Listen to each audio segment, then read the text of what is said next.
Lexi and this is Hannah and we're Wild About Conservation. This is the podcast where we explore the world of conservation through discussions with our very knowledgeable guests. And this season's focus is on all things ocean. So in this episode, we're joined by a friend of ours, Kate. She has a keen interest in cetaceans. So we go into information about whales, dolphins, porpoises, what they are, where they live, and we take a deep look into the human-wildlife interactions with these charismatic species. Please do be aware that we talk about whaling in this episode, so we'll pop some timestamps in the show notes and in the description in case you don't want to listen to that. We hope you enjoy listening to this podcast. Please remember to leave us a review. Get in touch on Twitter, and if you'd like to support us as creators, we do actually have a Patreon. You can check out all of the links in the show notes on our website. So, enjoy! Hi, thank you for chatting to us today. So, can you firstly introduce yourself to our listeners, who you are, what you do, your pronouns, and your key interest in conservation? Yep, so hi everyone, my name's Kate, pronouns are she, her. I am a marine biologist with a BSc from Newcastle University and an MSc in environmental biology from Swansea University. My key interests are cetacean research. I've worked with a couple of organisations around the world. Most recently I worked with organisation Cetacean, who are more commonly known as Orca. But currently I work as a medical laboratory assistant for the NHS. Great! Thanks for introducing yourself, Kate. So before we take a splash into all things cetacean, we do have a short game that we like to play with our guests. So it's really fun. It's just a quick fire round of a couple of questions to keep you on your toes, for us to get to know you and hopefully warm up to this whole podcast thing. So, it's quick fire, remember. If you could be any animal, what would it be? I would have to go with pilot whale because they're my favourite species of cetacean. They are really cute and they also have really strong social bonds. And I like to think I have quite strong social bonds with some people. I mean, seeing as we're friends, I would have to agree. Can you tell me something that you're grateful for today? The fact that it's finally snowing here in Wales, where everywhere else in the UK has had snow pretty much all week and we've had miserable grey rain. I mean, it is Wales. I know, I don't really know what I expect, but it's nice to have snow rather than rain. Absolutely fair. And if you could be a dung beetle, a mayfly, or a cockroach, which would it be and why? I'm going to go with dung beetle because I remember seeing something on the Big Bang Theory that they navigate by the stars, and cockroaches just sound a bit gross, so I'm going to go with dung beetle. Absolutely fair. Okay, I have to say, your answers to what would you be if you were an animal and your reasoning for being a dung beetle have just warmed my heart today. So finally, every episode, besides our quickfire questions, we ask our guests how do they get wild about conservation. Answers span from stepping outside to just nosing through their favourite conservation book. So, how do you get wild about conservation? Well, as a marine biologist, obviously my favourite thing to do is just go for a walk on the beach. Usually if anyone takes me on the beach, I'm the person who ignores everyone and starts rock pooling and seeing what I can find.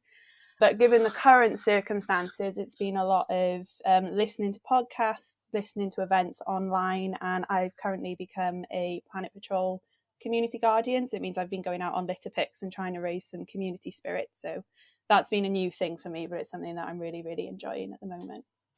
Nice. So we're probably going to end up asking questions that go from plastic to just podcasts, books, cetaceans. But what is a cetacean? Just to define for all of our listeners as to what a cetacean or citation or critation, if you can't spell them, might be. And how do you... Yeah, we're saying it right? So yes, you are saying it right. Cetacean is the collective term for whales, dolphins and porpoises. The cetaceans are marine mammals, so they come up to air to breathe and they give birth to live young. The main way to tell a cetacean from a fish is actually the direction that their tail moves. So a fish's tail will move from side to side, whereas a whale, dolphin or porpoise's tail moves up and down. Generally, when we see cetaceans, we only see them at the surface for a couple of seconds, maybe a couple of minutes if you're lucky. So the main ways that we identify them are their body shape and their behaviour. I learned a new fact today about cetaceans and swimming. I saw Hannah's head as well do the, oh, that's interesting. That's real cool. So Kate, can you tell me why cetaceans? Of all things marine, what got you hooked on these marine mammals? Well, for me, it started when I was a kid. I mean, I think most little girls, not to be stereotypical, dream of, dolphins and mermaids and all those kinds of things. But for me, really, it started when I was going on holidays to West Wales. So there's a little town in West Wales called Newquay, where there is an organisation called Sea-Watch, and the volunteers literally sit on a seawall for hours on end looking for the resident population of bottlenose dolphins. And I remember going there, I don't know, I must have been maybe 8, saying to my parents, I want to do that. And my parents were like, yeah, okay. And my dad would say, you're going to be a marine biologist. And I had no idea what a marine biologist meant, but it sounded pretty cool. So I thought, why not? And in 2016, I think it was, I was that person sat on a seawall in Newquay looking for bottlenose dolphins. I just think that they're incredible creatures. They're so intelligent and they're so varied. You think Vaquita, which is a porpoise, the smallest species, is 1.2 meters long. And then you've got a blue whale, which is the largest species on the planet, which is sort of 30 to 33 meters long. And they all come under this one category. So I was just fascinated by all the variations in these animals. And that's really what got me started.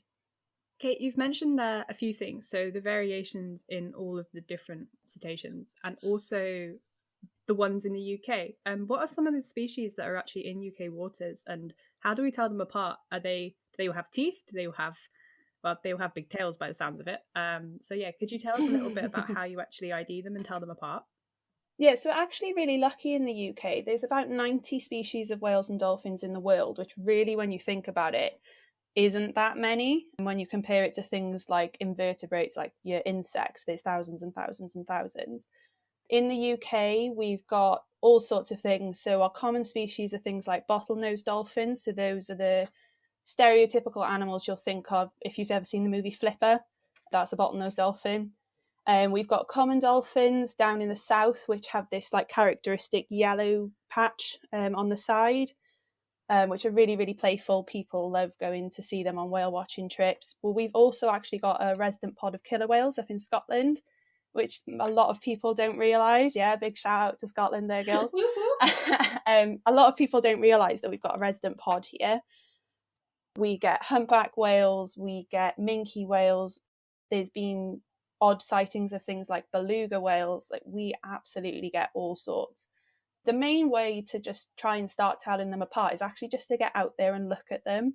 You'll probably find in organisations like Sea-Watch, they'll have regional coordinators which you can get in contact with, and they'll help you with ID. They'll just give you a little ID card. You can sit there.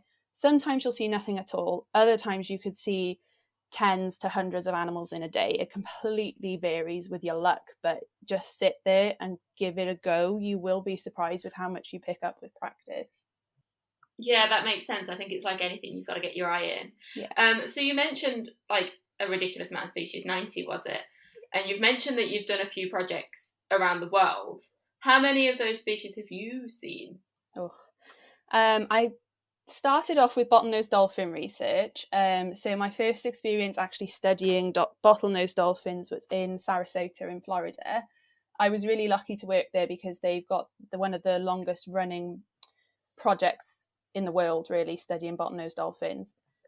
So I was really, really privileged to work there, considering I hadn't done any research of that kind before. I then went on to Sea-Watch in West Wales, where we've also got a resident pod of bottlenose dolphins, but you would swear they're not the same species because our bottlenose dolphins are actually the fattest of their species in the world, which is ridiculous. But when you think about it, so it's so much colder here than it is in Sarasota. So our dolphins naturally have to have more blubber, which makes them fatter. But when you compare the two, it's kind of a bit mind-blowing that the Sarasota ones are really sleek and elegant and ours are just massive chunky things, but they're still real cute, so it's fine. Then after that, I went to Australia studying bottlenose dolphins again to help with a PhD research project. So I'd really specialised in one species for quite a while. And then I was really lucky to be a wildlife officer with Orca, so organisation Cetacean.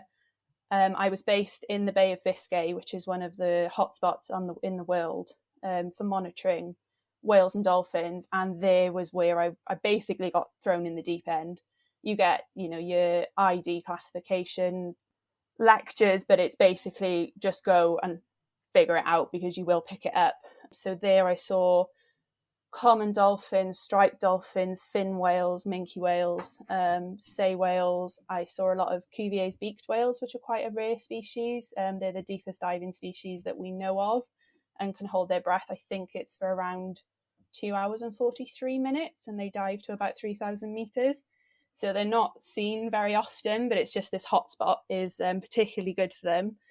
And I was actually really, really privileged when I worked with Orca because I saw a True's-beaked whale, which has only been sighted alive sort of maybe 5 times.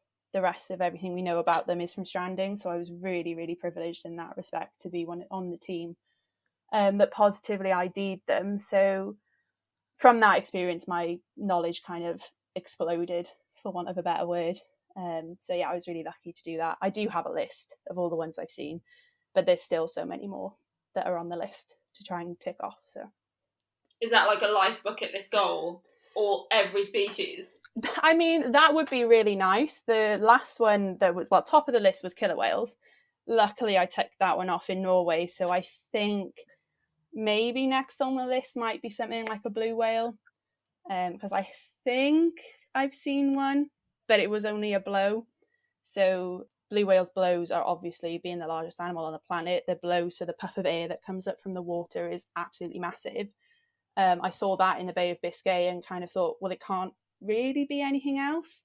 But without actually seeing the animal, it's difficult to tell. So something like that would probably be next on my list, hopefully. I love those moments.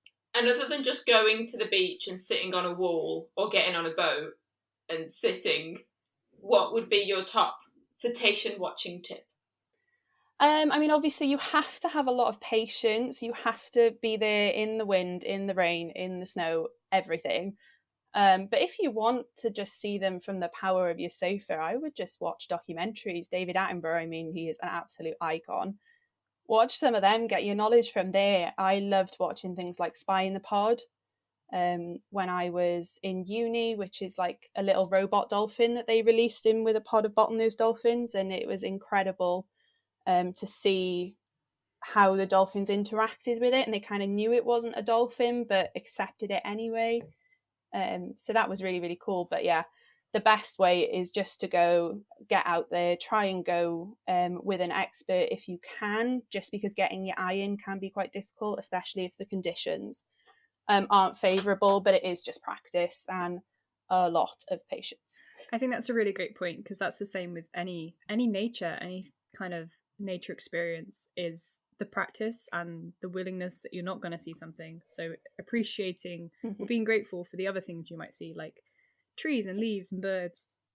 Yeah. And actually, I was just thinking when you said about the documentaries, I remember reading something that was about, was it Big Blue Live a couple of years ago that was on BBC, and the blue whale shot that was in that, I think it took them 2 years to get one of the shots or something, because it was just patience. Yeah. But yeah, like, it's really cool hearing everything you see. Do you have a favourite? Yeah, so my favourite species of toothed whale would be a pilot whale. So pilot whales aren't technically traditional whales that you would think of. They don't have those big kind of baleen plates. They don't filter feed, but they are just incredible. They've kind of got these like little stubby faces, so they're really, really round.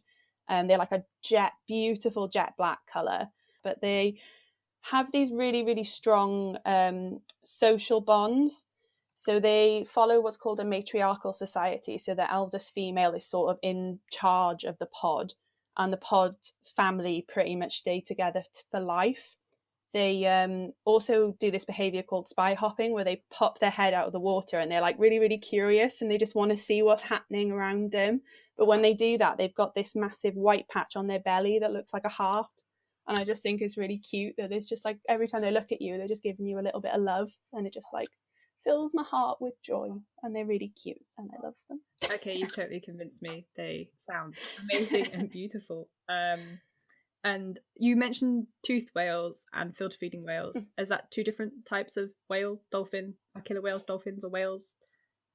Yeah, so killer whales are a funny one. They're actually called killer whales because they are whale killers, but they are considered a toothed whale. So generally, if we're talking for scientific classification, we have odontocetes and mystocetes. So odontocetes are your toothed whales. So they classify porpoises, dolphins, killer whales, pilot whales, sperm whales are actually an odontocete as well. And then you've got your mystocetes, which are your filter feeding whales. So most people think of things like humpback whales when they think of filter feeding. So because they've got those big jaws that kind of scoop up a ton of fish in one go. They range from things like minke whales, which are the smallest species that are around 10 meters long, but they're still, pretty big. If you get one alongside a little boat, you're still going to be really impressed by them. And they range all the way up to blue whales, which are, like I said before, about 30 meters long.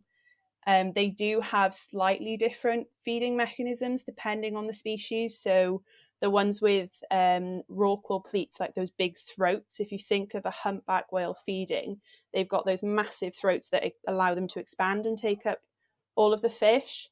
Where if you've got other species that are sort of like your right whales, they don't have that ability. So what they do is they actually sieve along the sea floor and pick up any fish that way. So there are slightly different techniques.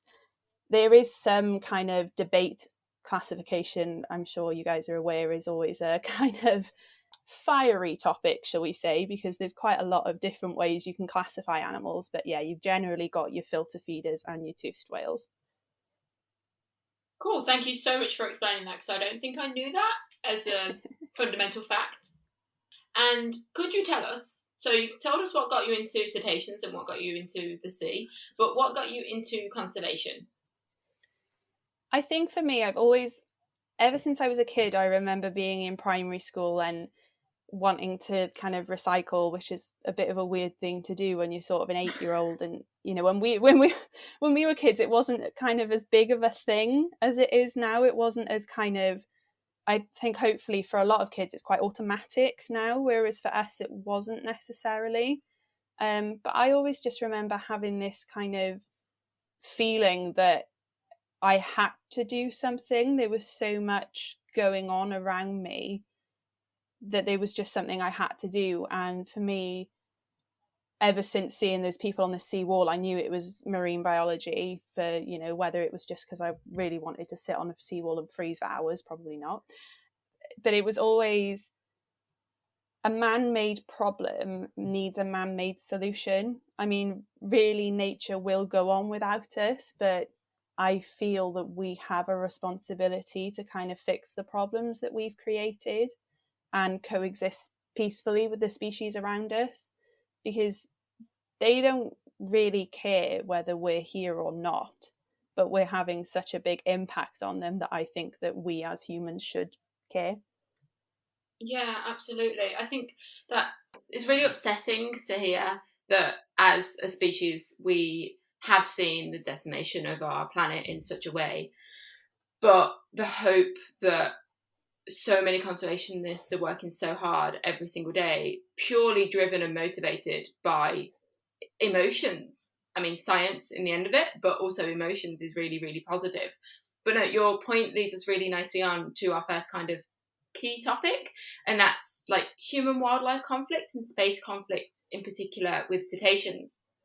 So how does space in the water with humans and marine mammals, how does that happen in the sea? How is it a problem? How do we know that it's an issue, and how do we know what space the animals use?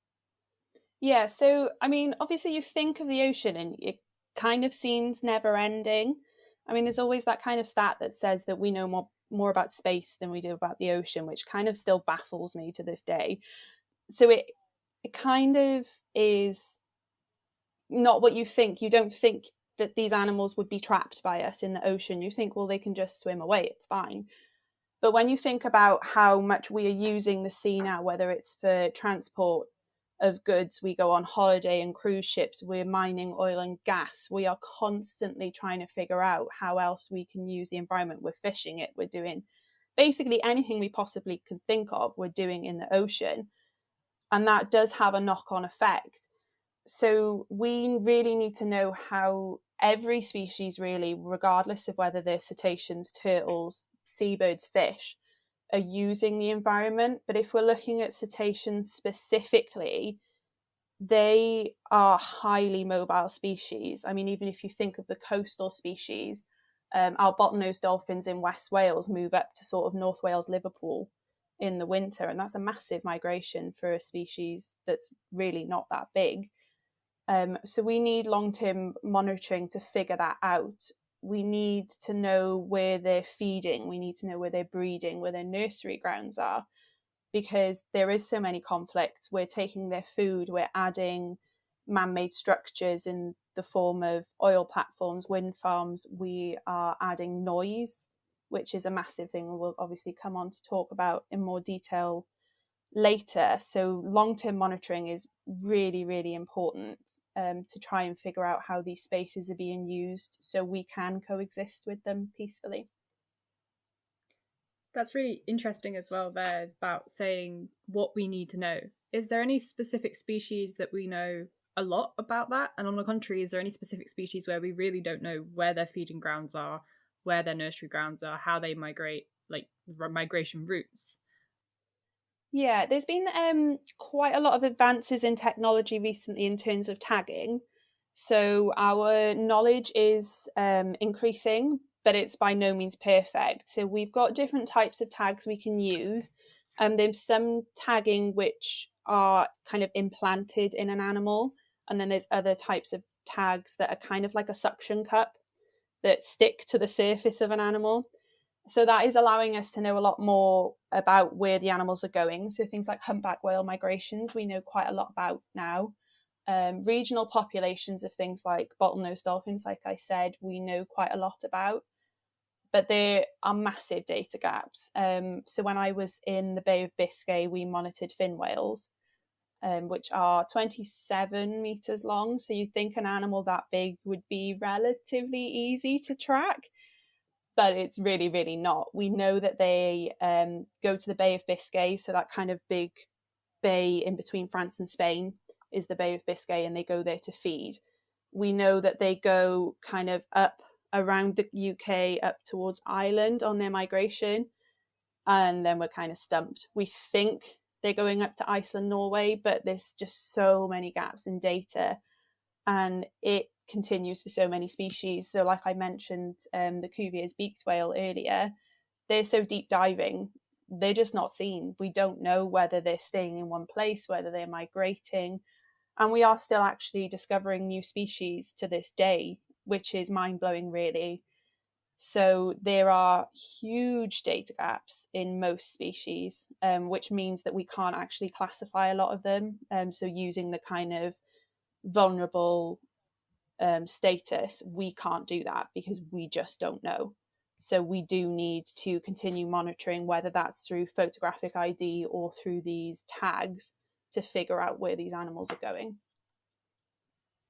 Yeah, no, that makes a lot of sense. And it's also, as you say, insane to think that we don't know that much, considering it's happening on our own planet. Yeah. But I think the same can be said for some terrestrial species as well. Yeah. But yeah, in terms of boats and shipping and harm to cetaceans, what are some of the direct impacts that we see?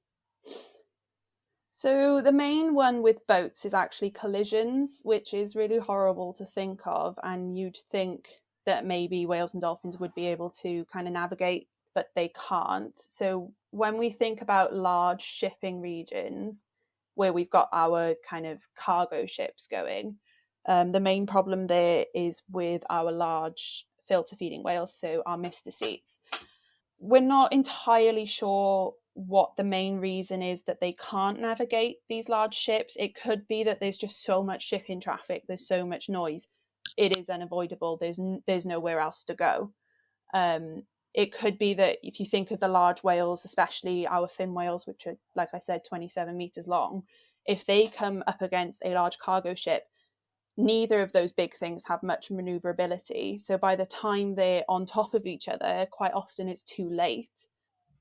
Things like fin whales, because they're filter feeding animals, they feed in what we call the sunlight zone. So it's the top sort of 200 meters of the water column. And obviously, if you're feeding in those top 200 meters, you are going to come into contact with quite a lot of boats. So in that respect, looking at fin whales is a really good example, especially in the Bay of Biscay, because fin whales are the most globally reported animal being hit by boats. But there are other problems like strandings that quite often caused by ship strikes. So things like sperm whales, we can monitor the fat embolism. So it's basically like a reaction in their bodies that happens from that kind of impact of being hit by a ship. But most of them sadly do sink in the water column. So it's quite underreported how often it happens, because some of the animals are dragged by the boats, but others aren't. And we're just losing them. So there is going to be no evidence that this is actually happening. The other problem with ships is actually smaller ships. So your kind of privately owned ships, I guess, your speedboats, your jet skis, that kind of thing, affects smaller species of dolphin. Dolphins and all of our toothed whales have the ability to echolocate. So they've got that kind of similar sonar ability that bats have. They can quite easily navigate large ships because they're steady, they're generally going in one direction, they're predictable. If you then think of a speedboat, people generally drive them a bit more erratically. They're a lot noisier because of the speed they're going at. Dolphins and other small cetaceans can't predict what's happening. So quite often dolphins are hit by the propellers of ships. They are unfortunately run over by jet skis. And it happens a lot. There's monitoring projects sort of in Sarasota and Sea-Watch that I've worked with that use these boat strikes to actually identify individuals, and you can monitor how they're recovering. Unfortunately, not all of them do recover. So it is a massive, massive problem that we're facing in the ocean at the moment. That's really interesting what you just said at the end there as well about monitoring and using it as a way to identify individuals, because you already mentioned about taking photos and things. So in terms of these strikes, they can happen with big and small boats. But from the sounds of it, is it always death, or is it severe injury that could heal? And how does that impact the future of those animals? Do we know? Yeah, it's quite unknown because, like I said, obviously the ones that do die are likely to be largely underreported because they're either not stranding or they're not being stuck on the ships. Unfortunately, you can see quite a lot of tragic photographs of big cargo ships and sometimes cruise liners being brought into dock, and they have these massive whales on the front. The problem is that a lot of the time the crew might not even know that it's happened because they're going so steadily, they can't actually feel the impact. Obviously, if it's a direct hit, then yes, that will most likely result in death. With the larger whales, we're not too sure about being hit with smaller boats. It doesn't seem to happen as much, but that could just be because it's easier for the smaller boats to maybe avoid the larger whales than it is for the dolphins. If we're looking at the smaller ship strikes, it can completely vary. It depends on the severity of the hit. So I have seen animals that have had massive chunks taken out of sort of their tail flukes that have recovered, and they seem fine. They seem to be able to navigate the environment. Whether that's because dolphins have strong family bonds and they are able to kind of look after each other to a certain extent might have something to do with it, but that is sort of a bit of speculation. I don't know how much research there is to that. There is also a lot of behavioural changes that may occur. So there has been some evidence that fin whales and other large whales are being pushed out of areas because of large ships. And this could be a response to the noise, or it could be a response to just learning to stay away from them. It's a very unknown sort of area because, like I said, we are losing so much data because we just don't know when they're happening. Yeah. So I just wanted to mention that in my time on a couple of internships and stuff, I've also seen sea turtles, manta rays, and loads of other species with these kind of boat strikes. Yeah. That is really, really hard hitting to see. But do you know anything about like mitigation? So you've already mentioned that people should be reporting it, but if you're a recreational user and you go on holiday once and you use a jet ski, you don't even know what hitting Mhm. a dolphin feels like? What would you say is any sort of mitigation that we could do? So the first thing I would say is, wherever possible, try and have a boating license, just because that gives you the knowledge that you need to be able to operate these things. Obviously, with things like jet skis, you don't generally need to have a license. What I would say then is, especially if you're operating a small vehicle, don't go too fast. I know it's so tempting because you want to feel, the wind in your hair and have all the exhilaration and things. If you do come across a group of animals, either stop completely, just have your engine either idle or turn it off if you're comfortable turning it off. I know not everyone is, because if you're not used to being at sea, you might not be comfortable with that kind of thing, because a lot of times dolphins are really inquisitive and they want to know what's going on. They will come to you, depending on, obviously, mother and calf can be a bit different because they can be a bit more defensive. If you are traveling and a group of dolphins is near you, do not chase the animals, because this causes stress responses. Do not drive erratically. So if you're going in a direction at a speed, keep your direction and speed, because, like I mentioned, dolphins have the ability to echolocate. So if you're going at one speed in one direction, they can predict what you're doing. If you start zigzagging, that is when they have absolutely no idea what to do. And the problem with whales and dolphins is, when they become stressed, they're like us, their breathing increases. And obviously, as a mammal, for their breathing to increase, they need to come up to the surface, which dramatically increases their risk of being hit. In terms of the larger boats, there's been proposals like speed restrictions. So not only will this give more time for the crew and the actual animals to mitigate, but reducing your speed by 10% globally can reduce the risk of ship strike by 50%, which is massive when you think about it. And will also decrease total sound pollution by about 40%, which is, again, a massive decrease when you consider it's only 10 knots. It's not a massive speed restriction.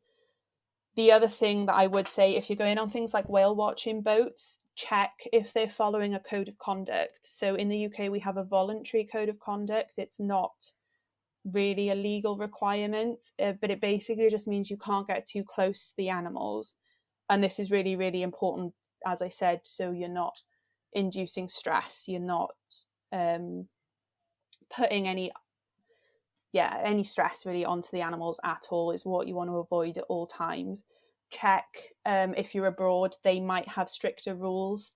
They might have penalties and things if you don't follow their codes of conduct. And in a lot of these regions, not knowing about the code of conduct is not an excuse. You will be fined. So just be respectful at all times would be my biggest thing, really. Yeah, so it's kind of nice to hear that none of these mitigations are brand new to anybody. It's very much the things that we see every day on the roads, like don't go too quickly to save people's lives. Yeah. If you see a horse, slow down and respect that horse. It's very much, from what I'm hearing, just a replacement of that for the marine environment. It shouldn't be that hard, but I guess it's a case of, like you say, keeping up with the code of conducts and making sure that everybody's educated to that level. Because if you don't know, it's not ignorance is bliss. It's you will be fined, and not knowing is not an excuse. Yeah, definitely. I think that's really interesting as well with the big boats and how much a speed reduction could mean.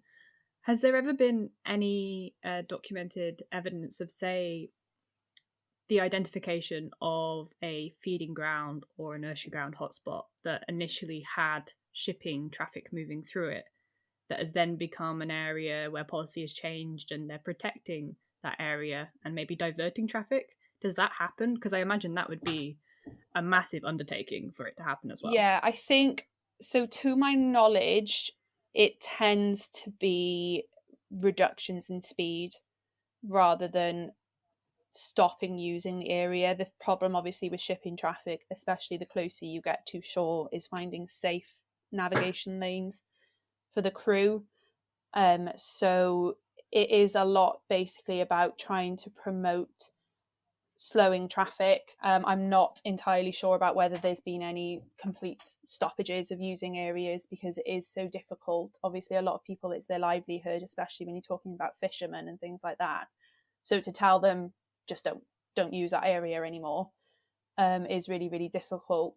I think it would be most successful in places like nursery grounds, so where they're birthing their young, because young whales and dolphins, like young humans, they're quite naive. They're inquisitive. They just want to go say hi, and then unfortunately accidents happen.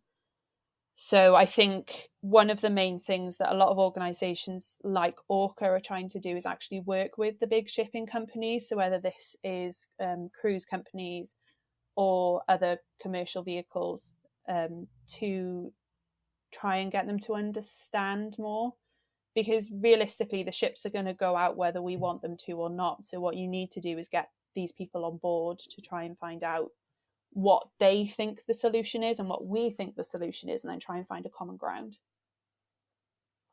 Yeah, and I think we've been seeing way more of that, even in the time that we started uni to now, of involving stakeholders in conservation, rather than just coming in as the conservationists and saying, well, you just should stop and the world will be fine if you just stop.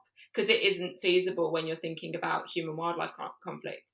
The reason people do fish and do anything is mostly to survive, and even if that's a case of like money or a livelihood or just recreation, like there are reasons. I don't think anybody wants to fundamentally go out and harm the environment, but it just happens to be a byproduct of a lot of these activities. I think actually what will be interesting with the pandemic is there's been a massive reduction in shipping traffic. Whether this, sort of commercial traffic might roughly be the same, but your cruise ships are less, your private boats are less, and whether we will actually see a knock-on effect through less strandings caused by boat strike in the next, 6 months sort of thing. It'll be really interesting to see if that affects any policies at all, because we've never had a period like this, none of us, in any form of nature, and it'll be interesting to see in terms of terrestrial and marine conservation how this kind of lull in human activity is going to affect what we think the solutions are going forward. Yeah, and then there's that flip side of that. If you have this period of no monitoring, then you don't know what that in between is. So you can only then just extrapolate and think about what you think has happened based on scientific evidence. But I guess it's the exact same issue that we have with a lot of these migrating marine mammals, where you're like, we think they go somewhere. Yeah, so there's going to obviously be huge data gaps in terms of where the animals are, because there's no one out there looking for them, really. You might get people who are lucky enough to live by the coast who will go and look at our coastal species, but our sort of oceanic species that are taking these long migrations, there's going to be massive gaps. There's nothing we can do about that. But the kind of response teams, so there's the British Divers Marine Life Rescue that go out and respond to any strandings. They're still going out, because voluntary activity is still allowed at the moment. They're still going out and trying to help any stranded animals that they can. And then there's the Cetacean Stranding Investigation Programme, which investigates dead strandings and why the animal's stranded. And as far as I know, they're still going out. So it'll just be interesting to see what their data for the past year is going to look like compared to sort of the year before or the year before that. Yeah, absolutely. We might get more data. It's difficult because scientifically speaking, it's not a massive data set. It is just a year, and scientifically speaking, we're probably, hopefully, never going to be able to recreate the conditions of a global pandemic again. Yeah. So it is going to be a really, really niche thing to look at, but I think it's going to be really interesting to compare and maybe take some ideas for management moving forward. Yeah, so on that topic of fishing and stuff, and more the global conservation idea of it, can you talk to us a little bit about whaling, like what it is it cultural, commercial, how that impacts the populations? Yeah, so whaling is essentially the process of killing a whale, be this for meat or for scientific purposes, for other products taken from the whale. In the 20th century, it was banned, but it does unfortunately still go ahead. We think there was about 2.9 million whales killed in the 20th century due to whaling. And it's probably grossly underestimated, if I'm completely honest with you, because when it was happening, people probably weren't declaring it. They didn't have to declare it. So there's three main types of whaling. You've got your commercial whaling, which is for mass kind of consumption. You've got Aboriginal whaling, which is the more cultural side of it. So small communities which will claim they rely on whaling as part of their culture. And then you've got scientific whaling. Most countries in the world signed the pledge basically to completely ban whaling. They saw it as inhumane, there was no need for it anymore, and saw that it was kind of decimating the populations. But there are 3 countries which currently still whale. So those are Iceland, Norway, and Japan. Basically, the International Whaling Commission, which is the body that kind of regulates whaling or has banned whaling, for want of a better word, isn't really a legally binding organisation. You sign up for it and it is kind of more like a pledge than an actual, you're going to get fined if you don't do this kind of thing. I'm sure initially it was planned that way, but it's just not the way it's panned out. So Iceland and Norway both objected to the IWC, so they still whale commercially. And Japan objected, and it started off as a scientific, in inverted commas, whaling, and has now progressed into commercial whaling. The process of whaling itself is actually quite traumatic. So the way they do it in sort of commercial whaling is they have explosive harpoons which they fire into a whale when it surfaces.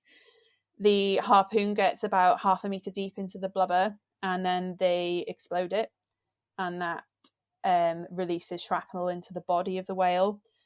And it can take over an hour for a whale to die from this method. It is very, very brutal.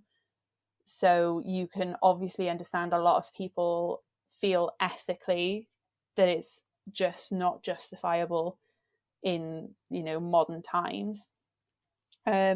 Yeah, I've just made a note to put a trigger warning on the whaling section on our show notes, because it's very traumatic. I mean, I'm not going to go into any more kind of gruesome details, but it's the harsh reality of what whaling is. Yeah, it's brutal.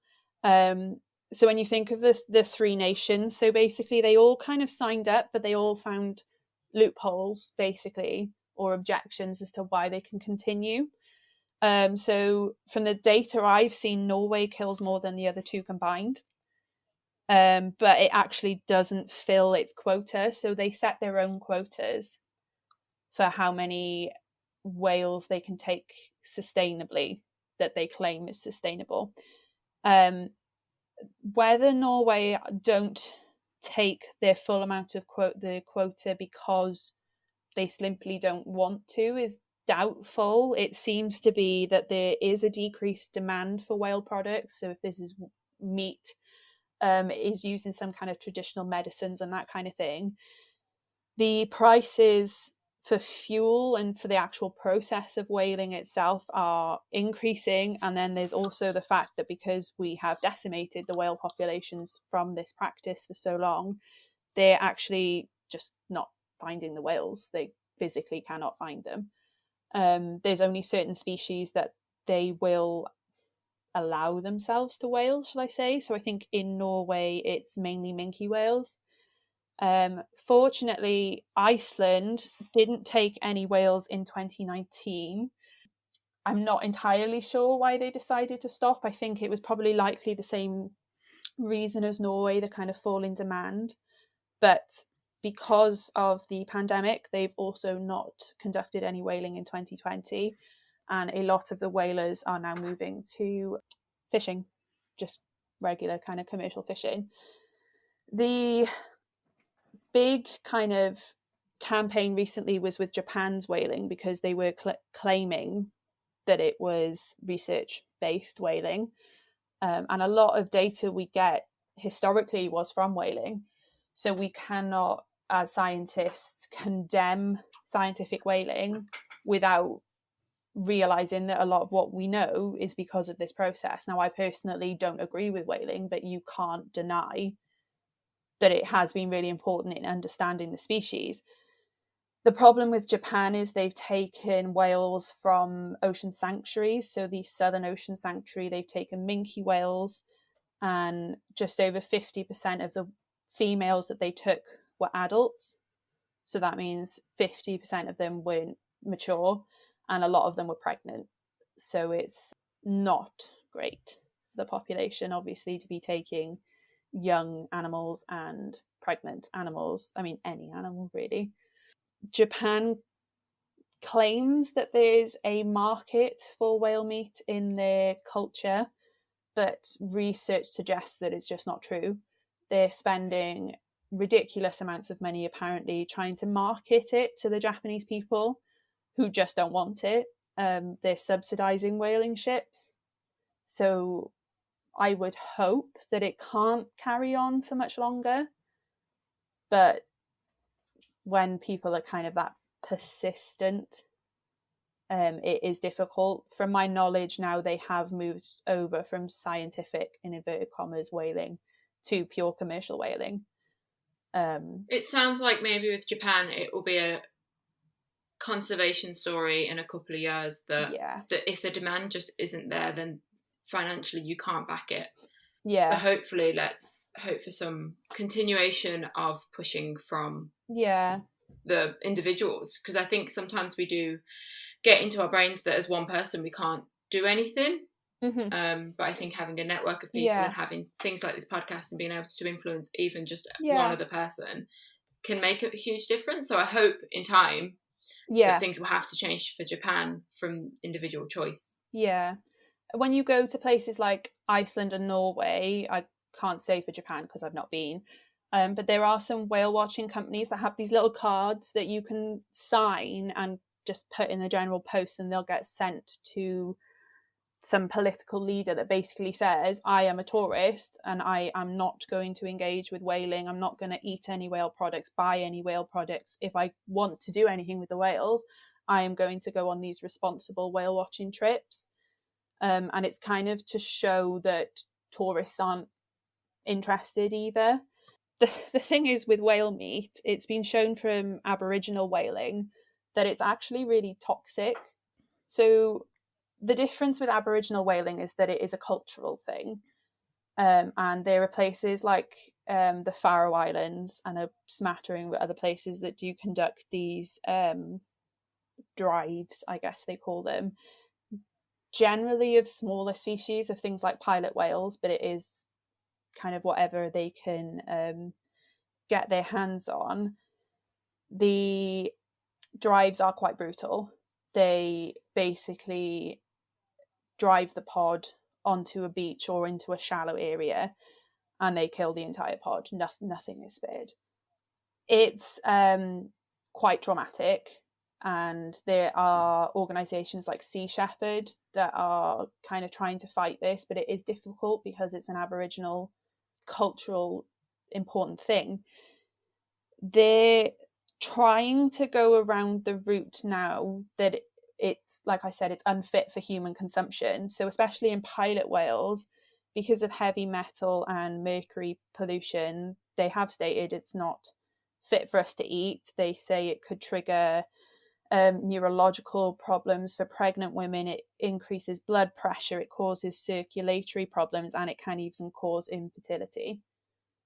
So if we kind of go down the route as, you really shouldn't be eating this, like regardless of whether you think you can for your health, you should not be eating this, then maybe we stand a fighting chance with these smaller nations. I mean, obviously the smaller countries don't generally take as much, but if you're taking out an entire pod, it does have quite a big knock-on effect.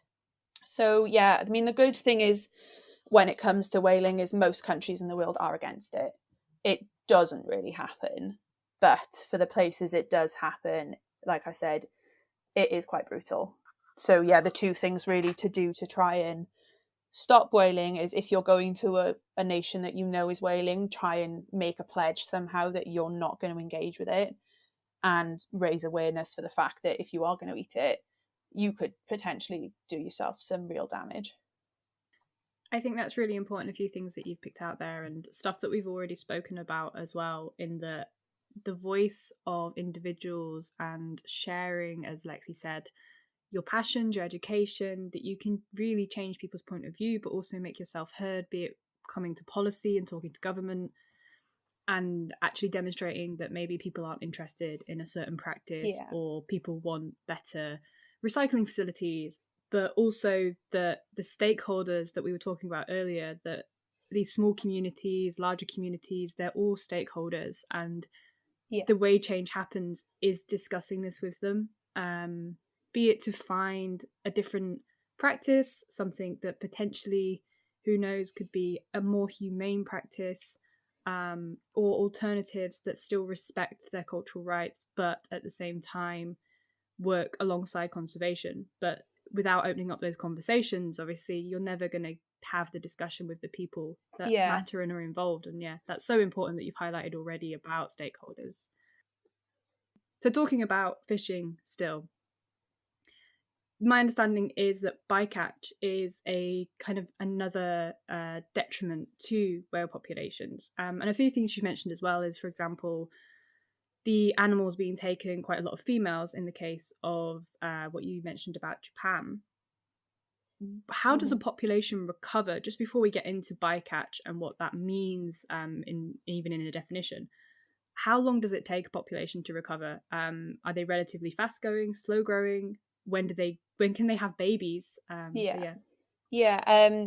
So whales and dolphins are quite slow to mature, quicker than humans, but still quite slow to mature. Generally, a whale or a dolphin will be mature between sort of 10 to 12 years old, whereas if you think for a lot of other species, it's quite a lot younger than that.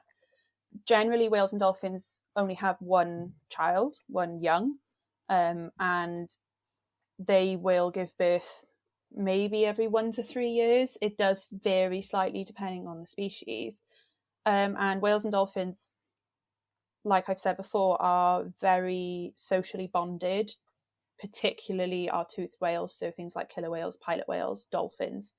They put a lot of effort into investing in their young.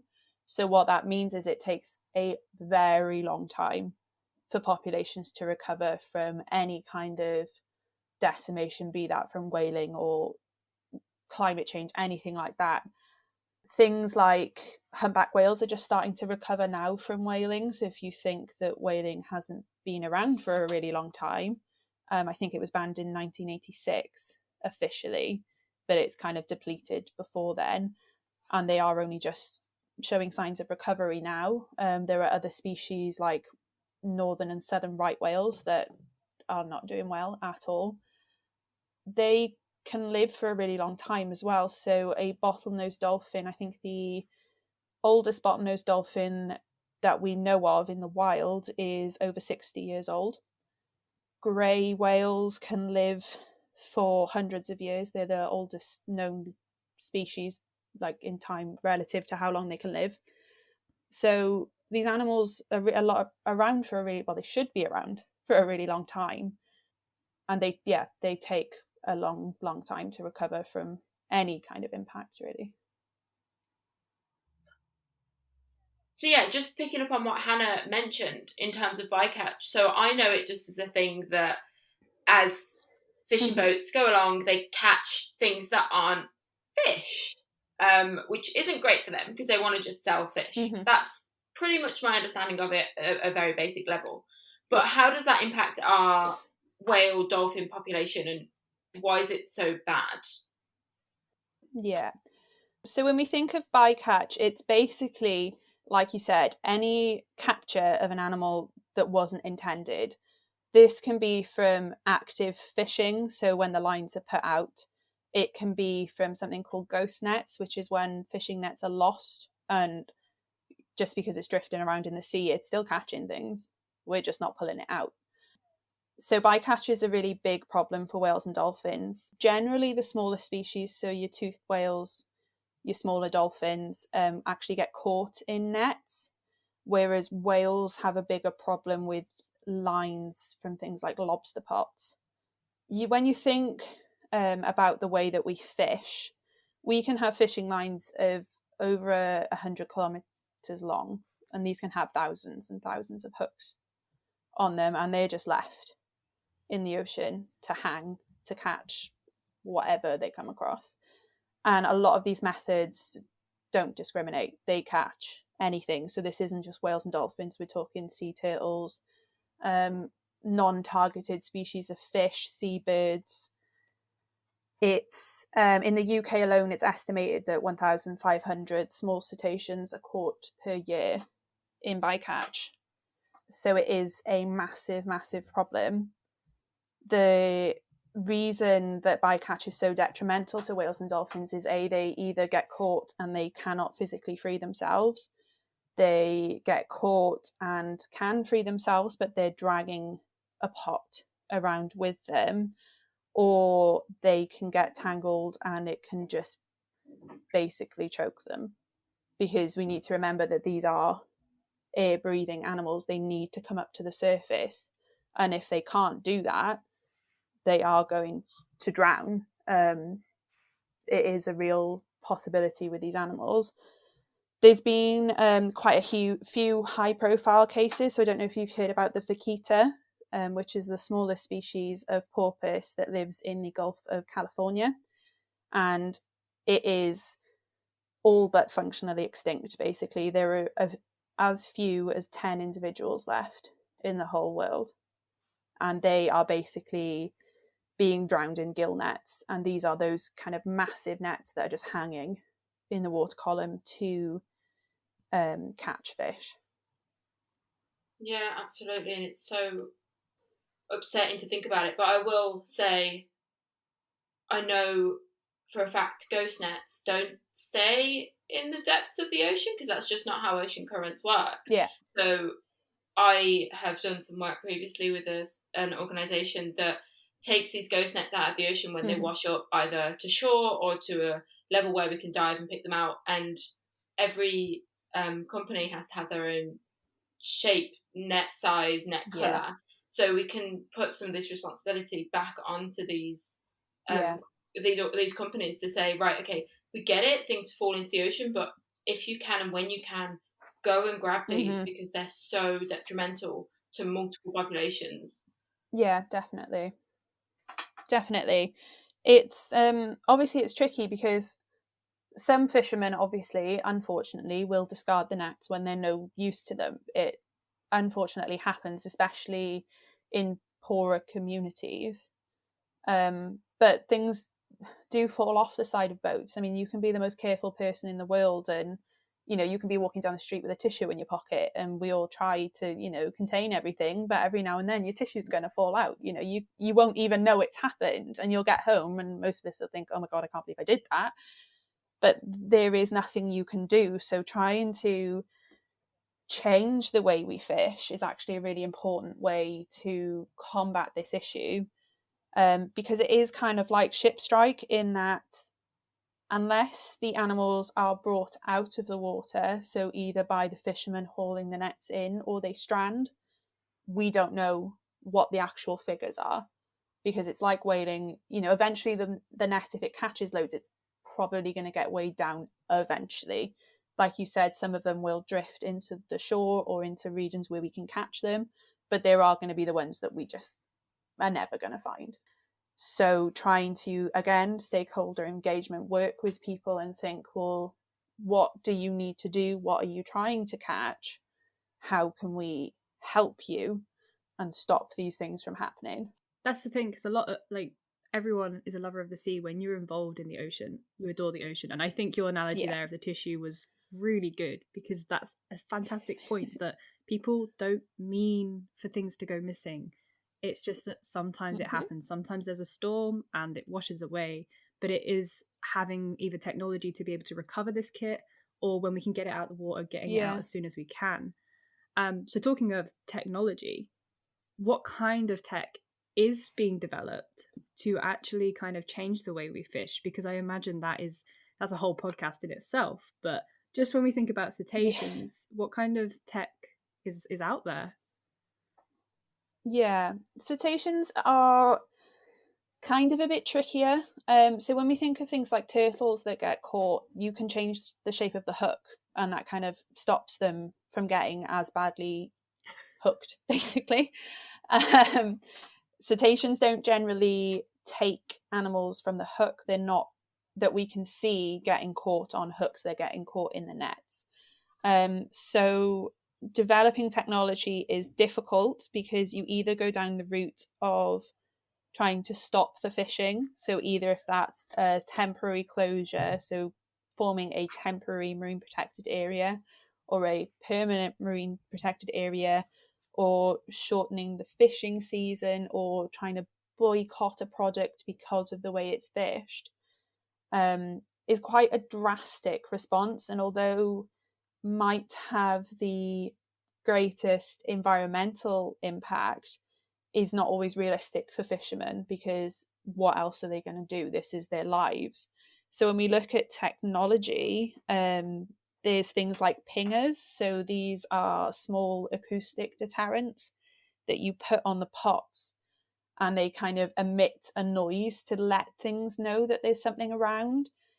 My particular issue with that is that is introducing more noise into the marine environment, and obviously we'll get onto this in a bit more detail later, but there's already so much noise in the marine environment that adding more might not be the best solution. The other thing that people are looking at is adapting the lines differently. So be this changing the actual colour of the lines themselves. So whales and dolphins are adapted to be able to see really well in the ocean, but there is research being done that suggests they do have some kind of colour blindness to them. So it is quite hard for them to see colours like green, yellow or blue. So it could be as simple as make the lines white, make them black, make them striped, and they might just be able to see them better, and that could be it. There's other thoughts that we could make lines with weak links, so if something does kind of hit them, they'll just break. The problem with that obviously is if the line is then just floating around in the ocean, you get that ghost net effect. The other thing is having these sort of timed releases, especially with lobster pots. So basically your flotation device or marker is kind of at the bottom of the surface with the pot, and then the fisherman comes along and he can kind of release it to the surface, so the line isn't there until they need it. The problem with that obviously is that the pots may move, the technology could fail. There are problems with a lot of it. I think on a larger scale, when you think of things like the walls of nets, so the gill nets, you want to look at moving towards pole or line caught fishing and stop trawling and set nets, especially around the breeding, feeding and nursery grounds, because if you're having those walls and nets, things are just going to go into them. So there is a lot of technology, but a lot of it is quite new. So finding out what works best in what region, it might be a case of, if you've got a lot of humpback whales, maybe the timed releases will work, but the pingers might not, because they might not be as sensitive to the frequency of noise or something like that. It is very new technology in a lot of senses, so it is going to be a bit of trial and error. I think that's really interesting as well to say, though, is that it's so new that all of these developments are happening now, and the next 10 years is going to be a really exciting change of sustainable development and the tech that we use.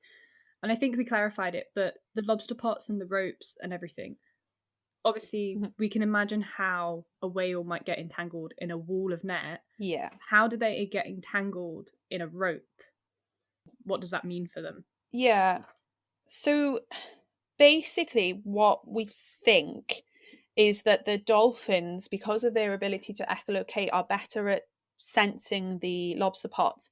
And they're also a lot smaller, so they can zip out of the way quicker. A large whale doesn't have the maneuverability that a small whale does.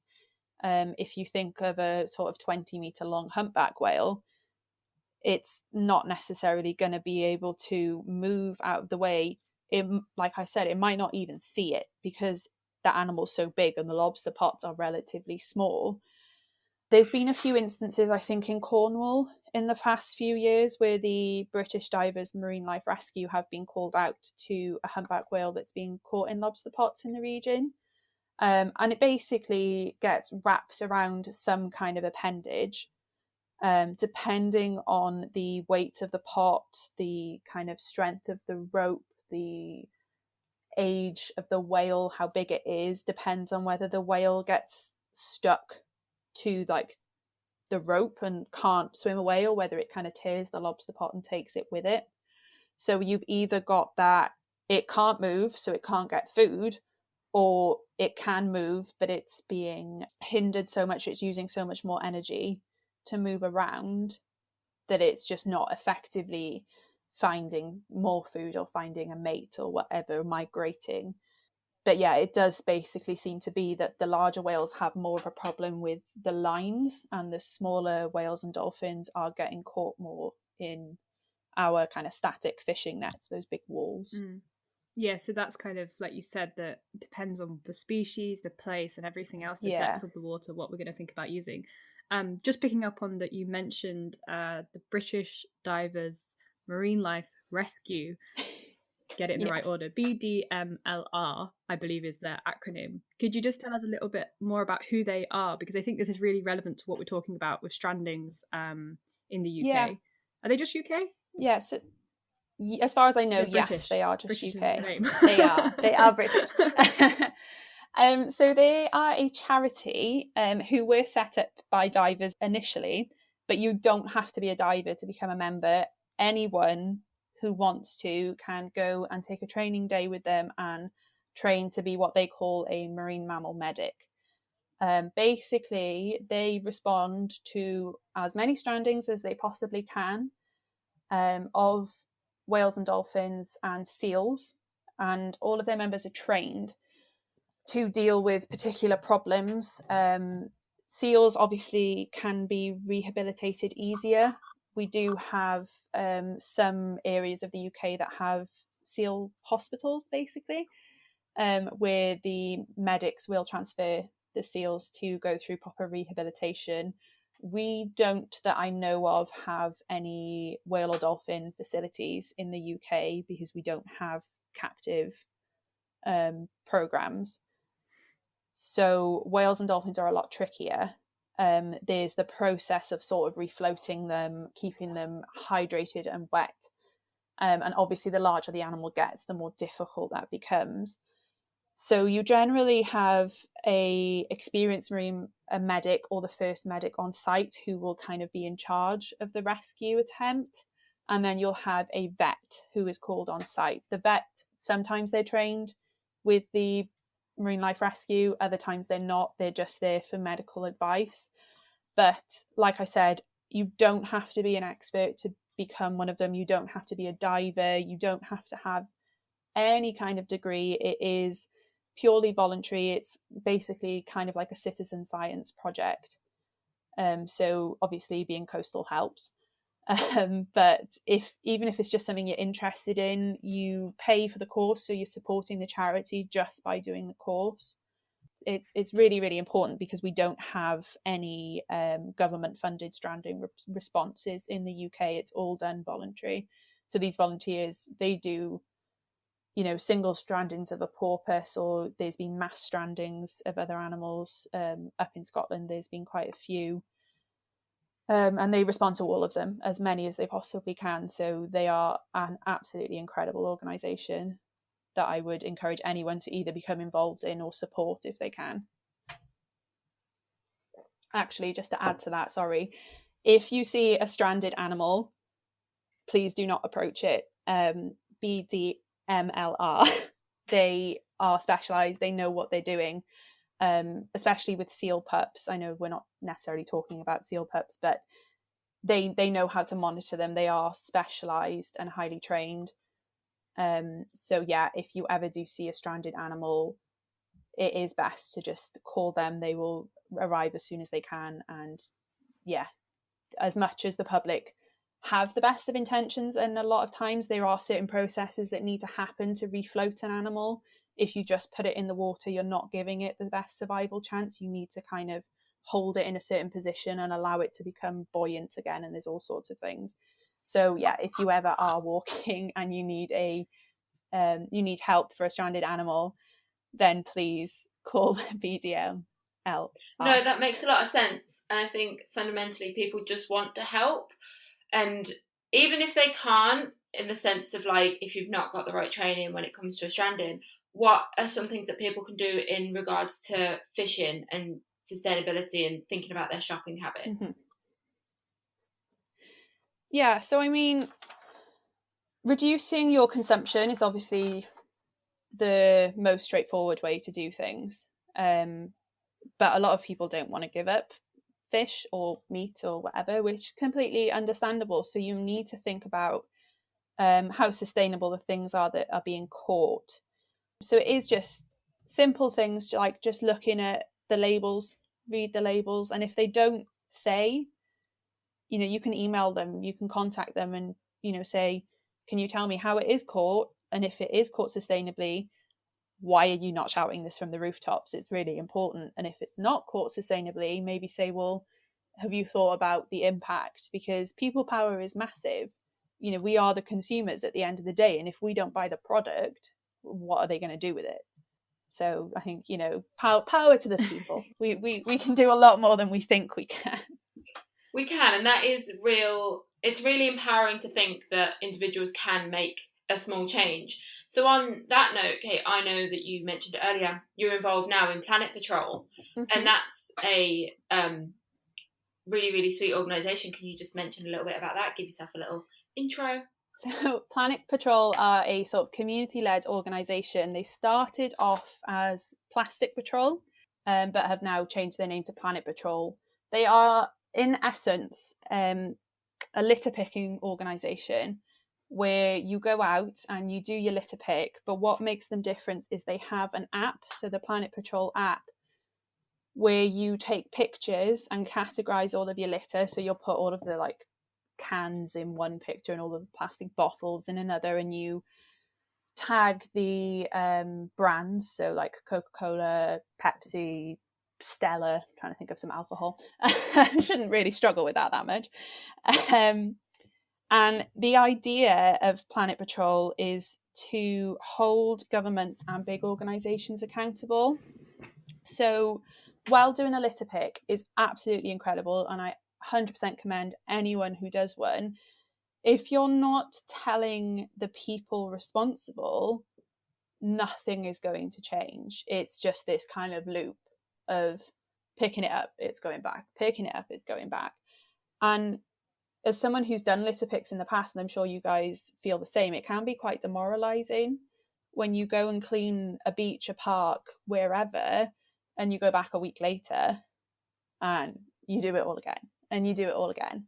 And I mean, most of us who do that kind of thing do it because we want to help, and we love that feeling that we've done something positive.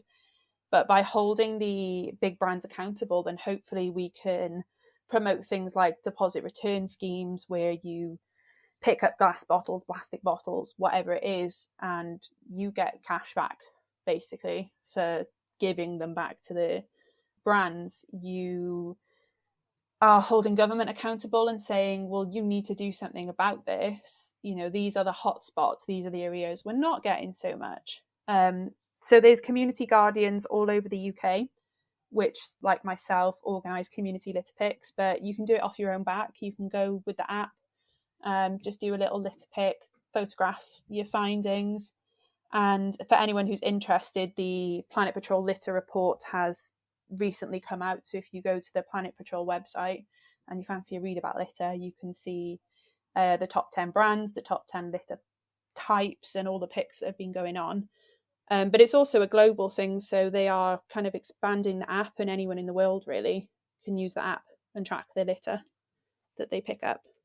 I think there's some really great shout outs there. And I have to also say that I'm a beach watch organiser, so that's the Marine Conservation Society's initiative for litter picking. And that is focused on the beach. So they did have the big litter search during the Great British Beach Clean. So beach watch organisers organise beach cleans throughout the year, but the biggest event is the Great British Beach Clean. And as you said, one of the things you said was that every litter pick we do, you go back a week later and there's more litter.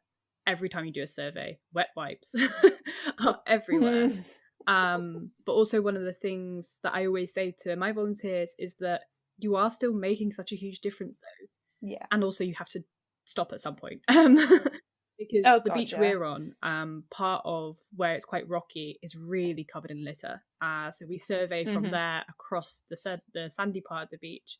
But there does come a point where it's kind of, okay, we've been here for several hours now, we do need to leave and we do need to come back. But you consider that maybe you remove a couple of kilograms of litter, and that's a really great morning sprint. And at the end of the day, that's now out of the natural area, it's out of the sea.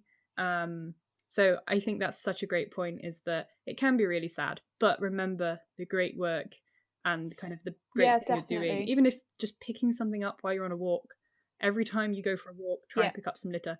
Please, now as well, in the pandemic, have hand sanitizer and do take into account that as well, we have to say. Yes. The other thing you mentioned was the bottle return scheme. I did a seasonal job once where we paid for our staff party using the bottle return scheme. Yeah, so basically that's amazing. Everything that anyone had consumed or drank the whole time we were out there for about 5-6 weeks, everyone would return their bottles and cans and they would be claimed, and then that was used to pay for a staff party towards the end of the season. And it was a great staff party. Yeah, I mean, I remember Lexi and I went to a festival a couple of years ago where they did like a mini deposit return scheme where, like, if you took your cups back, they would give you like money off your next pint or something. The amount of people that were there with massive bags, you haven't even finished your drink and they're going, "Can I have that?"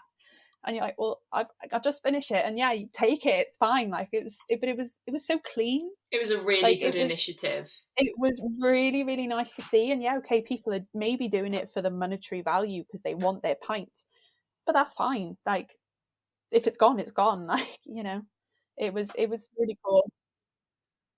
Yeah, it's that thing where it doesn't matter what the motivation is, whether it's a deposit return scheme or it's a beach clean. If you're there to gain a little bit of money, or if you're there to hang out with friends, fundamentally, if you're helping out the environment as well, how is that not a win-win 100%. Situation?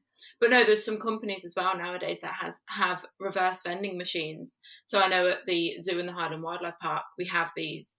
They look like vending machines of like normal drinks, cans and bottles, but you pop the bottles in and it will give you an amount of pennies out. So it's almost a way to encourage people. It works really well with kids as well, to encourage people in the visitors in the zoo to take an extra think, and instead of putting it in the bin, is there a better thing that you can do with your recycling? Definitely. Can you actually recycle it? Because on the whole topic of reduce, reuse, recycle, recycling's the last thing. But if we have to do it, let's do it right. If we can. Yeah, so Hannah, I think you've summed it up really well in that anything anyone can do, if that is literally picking up one plastic cup on a walk, it does make a massive difference, because at the end of the day, you are removing it from somewhere where it can be really harmful. So I think anyone who does any kind of litter pick, whether it's, you know, a big organised event or, like you said, just going out on a walk and picking something up, they really need to be celebrated, because you are having an impact, and that is a really, really important thing to consider. Yeah, completely.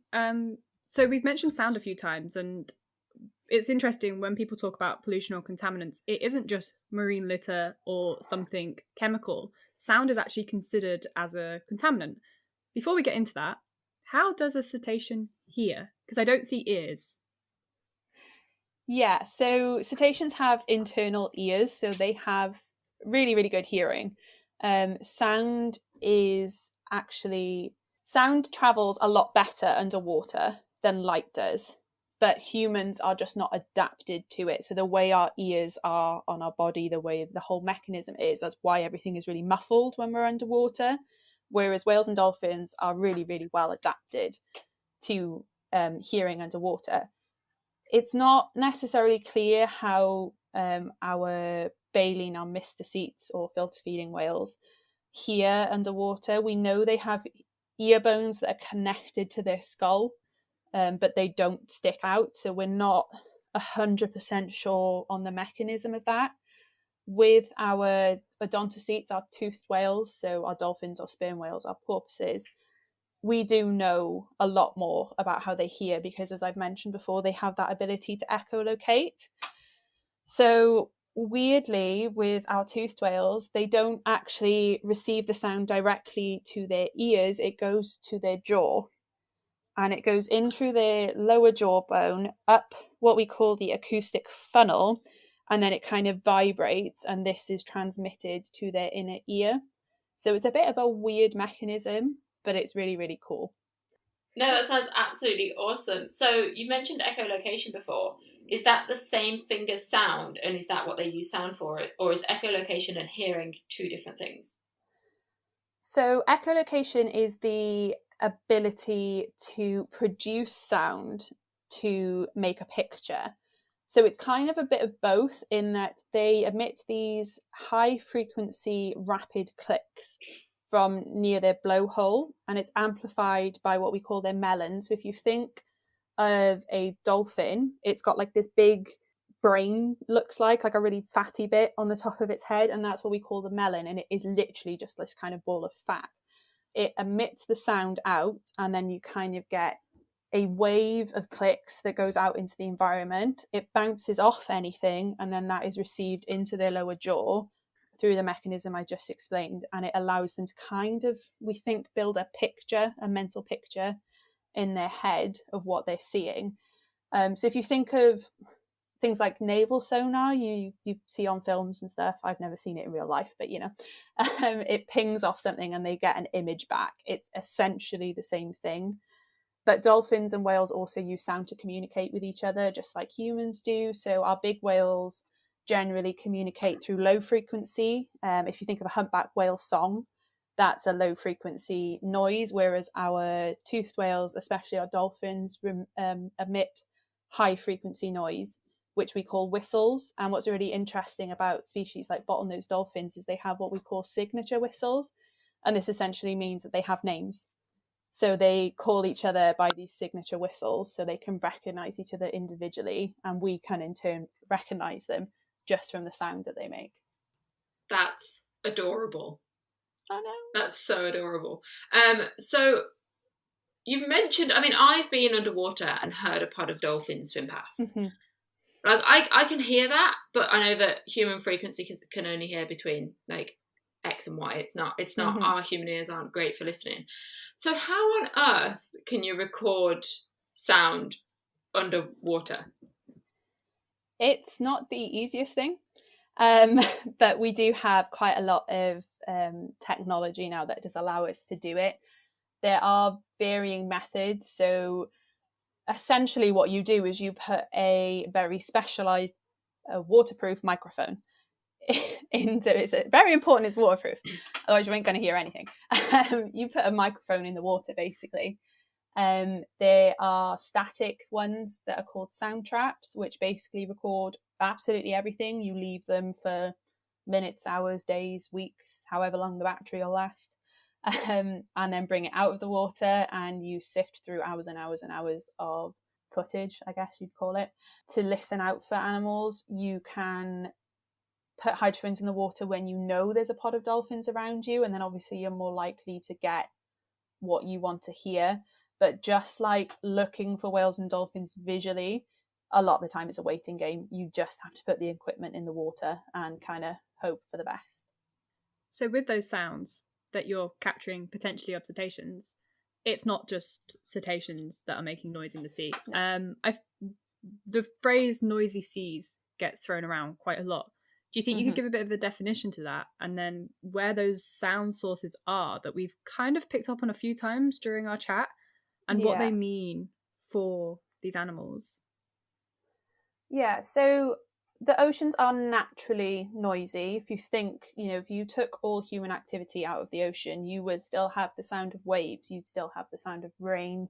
Fish make noises, little crustaceans make noises, like everything makes a noise. So the seas are inherently noisy. What makes them noisy seas, in inverted commas, is the added human stress that we're putting on the environment. So if you think of things like boat noise, you think of drilling for oil and gas, seismic surveys, military sonar. All of those kinds of things are going to have an impact and either intentionally or unintentionally add noise to the marine environment. Our whales and dolphins and other species aren't really adapted to dealing with this. So it is a emerging area in especially whale and dolphin conservation to study the effect of sound on these animals.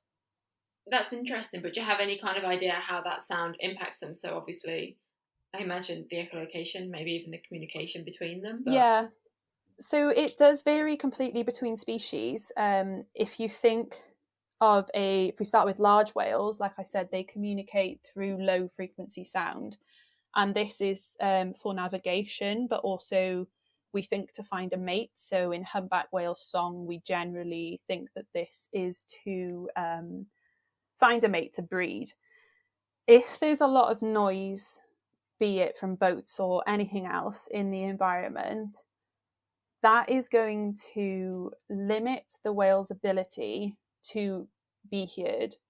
We know that certain species have, or individuals rather, have fallen silent because of the effects of boat noise. They just stop singing altogether. Either it could be confusing to them that there's more sounds. They could think that there's no individuals around them to hear it. We're not, entirely sure why the response is as it is.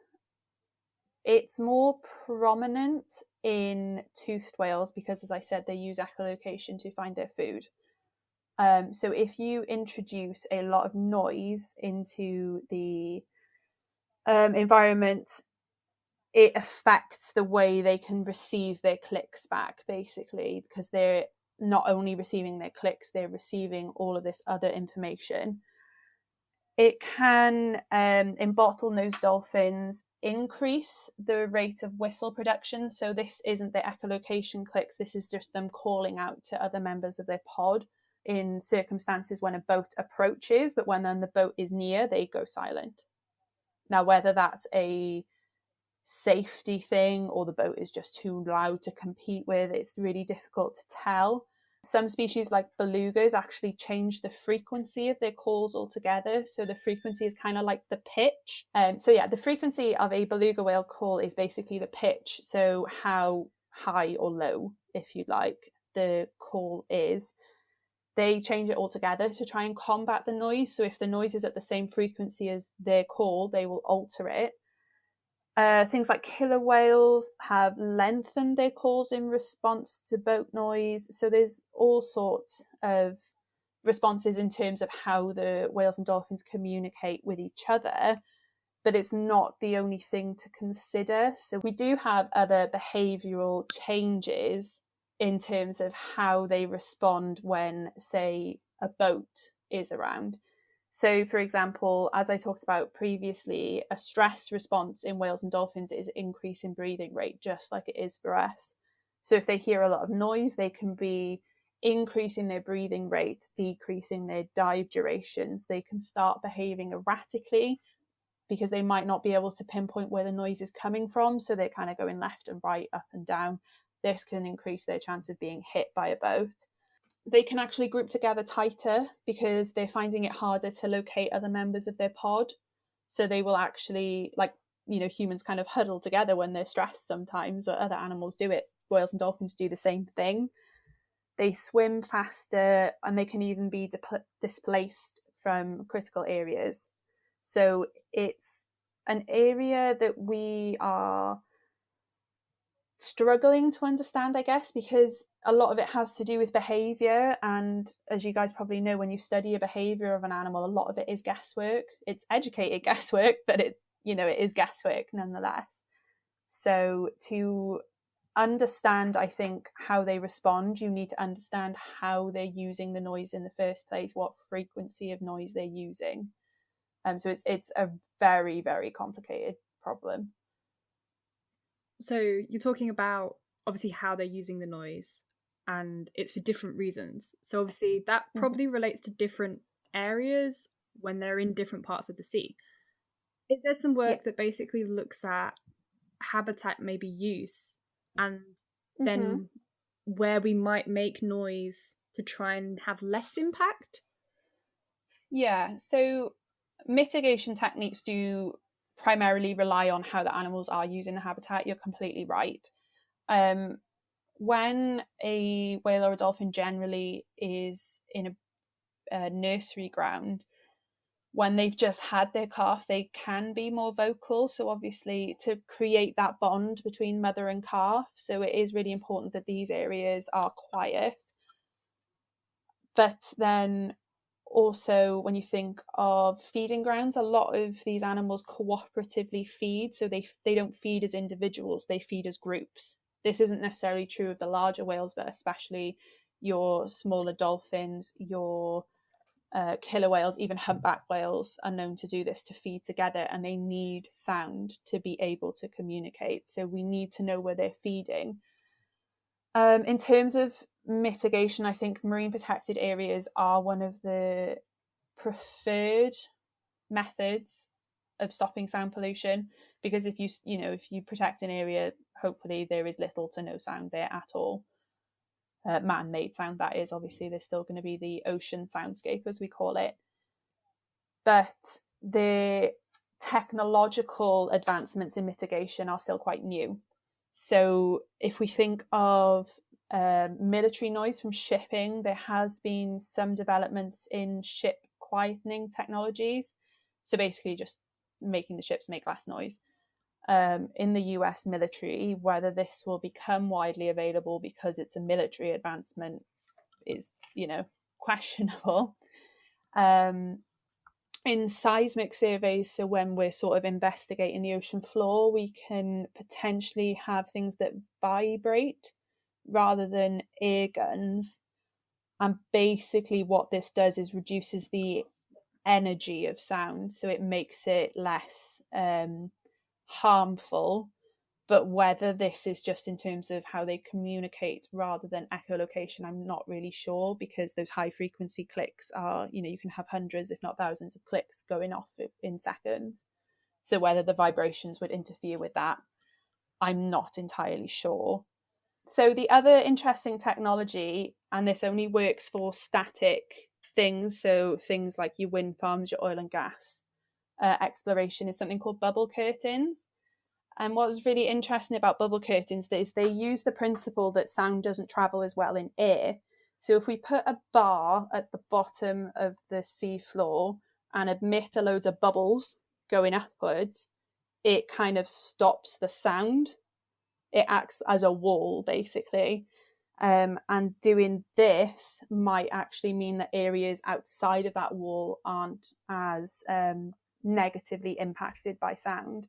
But a lot of this is so new that we are, it again, like I said, with the fishing, it is a lot of trial and error.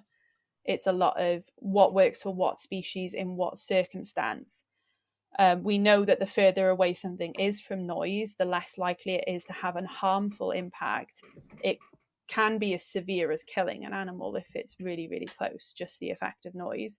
It can cause them to go deaf. It can give them auditory injury, all sorts of auditory injuries. It can stop them from communicating. So it is, again, one of those trial and error kind of situations.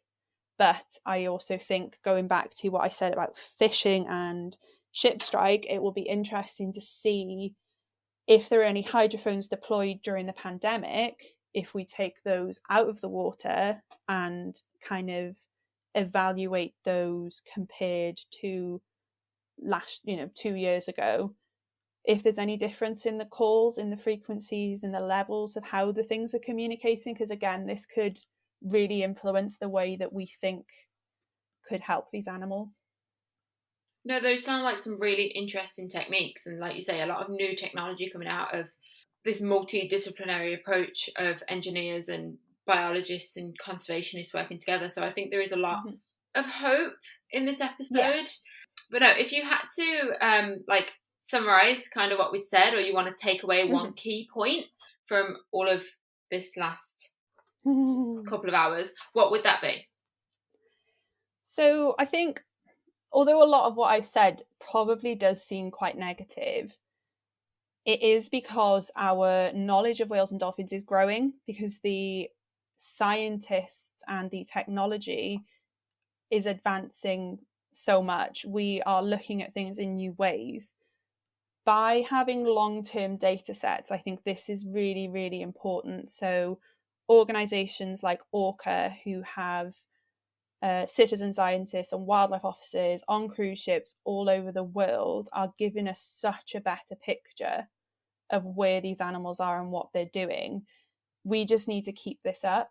I think on an individual level, just making small changes, like looking at where your food is coming from, looking for those eco labels on your fish if you are someone who eats fish, doing your litter picks, even switching to reusable cups and, taking a water bottle out with you. All of these things make a massive, massive difference. And I think whales and dolphins are some species that captivate everyone. I've never really met anyone who has seen one and not been fascinated by it. And I think people underestimate what they can do. So if you are someone who wants to go out and look for these animals, just do it. Just go out, because organisations will absolutely cherish any information you can give them. In the UK, there's places like Sea-Watch where you can submit sightings and they will help you verify them, so you know what species it is you're seeing. You can do identification courses with places like Sea-Watch and Orca. And I think you can do them with the Hebridean Whale and Dolphin Trust up in Scotland, but they're all over the place. There's so many areas that individually we can make a massive, massive difference. And like I said, it's just keeping up with the monitoring, keeping up with the long-term data sets, and engaging with people so they know what they can do. I think that's a really nice note to end it on, of if you have been inspired at all by this episode, there is a lot of links and a lot of information to go and look through. But most importantly, go and have a look at your local beach and see if you can see anything coming in. Kate, you're definitely my wealth of information of what cetaceans are where and when, but I know that's all available online. Hannah, have you got anything else to add before we sign off? No, I think exactly what you just said, Lexi, that note there ending on, and when you head to our show notes, there are going to be so many links, because I have been making so many notes about the organisations we've given a shout out to, some of the labels, some of the tech, some of the research. But no, Kate, it has been absolutely amazing talking to you. So thank you so much for chatting all things cetacean with us. Yeah, thank you guys for having me. It's been really, really fun. Loved it. Bye.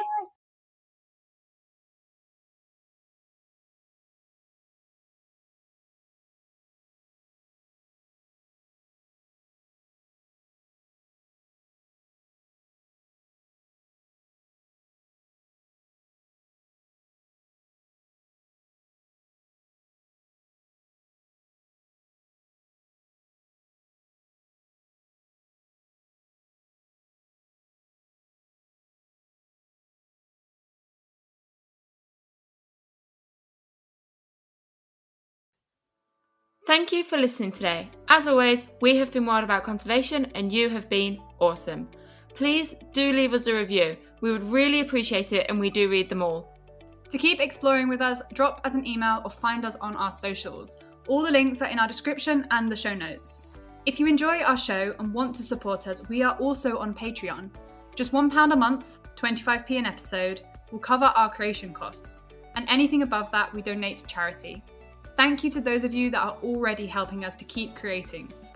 Our chosen charity for this season are the British Divers Marine Life Rescue, who are an organisation dedicated to the rescue and well-being of all marine animals in distress around the UK. Donations will go to training teams of volunteers and maintaining specialised equipment that is vital for their work. Don't forget to look out for our next episode next Wednesday, wherever you get your podcasts. If we aren't there, do let us know. And remember, step outside and get wild about conservation. Bye! How do you get wild? Watching wildlife documentaries. Wildflower painting. Diving. Wild swimming. Ocean watching. Rock climbing. Bird watching. Listening to podcasts. Hill walks. Visiting a wildlife charity.